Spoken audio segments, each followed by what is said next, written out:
ନମସ୍କାର। ମୁଁ ପ୍ରଫୁଲ କୁମାର ଦାସ, ଇଂଲିଶପୁର ଗ୍ରାମ ପଞ୍ଚାୟତ ସରପଞ୍ଚ। ମୋର ଇମେଲ ପ୍ରୋଜେକ୍ଟରେ ଟାଟା ତରଫରୁ ଲାଗୁଛି ସୋଲାର 1 କିଲୋୱାଟ, ଯୋଉଟା କି 100 ରୁ 120 ୟୁନିଟ୍ ପ୍ରଡକ୍ସନ ଦଉଛି। ସାଧାରଣ ଲୋକଙ୍କର ବହୁତ ଡେଭଲପ ହଉଛି ଏଥିରେ, କାହିଁକିନା ଏଥିରେ ପଇସା ବଞ୍ଚୁଛି।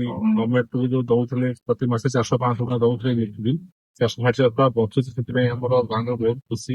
ଏଇ ଗୋଟେ ଗାଁରେ ମହତାବାରୀ ଭିଲେଜ ରୁ 11ଟା ଲଗେଇ ସାରିଲାଣି। ଆଉ ଅନ୍ୟମାନେ ବହୁତ ଇଣ୍ଟରେଷ୍ଟ ଆଜି ପୁଣି 5ଟା ଲୋକ ଆଜି ଇଣ୍ଟରେଷ୍ଟ ଦେଖେଇଛନ୍ତି। ତ ଏଇଟାକୁ ଆମେ ଗୋଟେ ମଡେଲ ଗାଁ ହିସାବରେ ନଉଛୁ।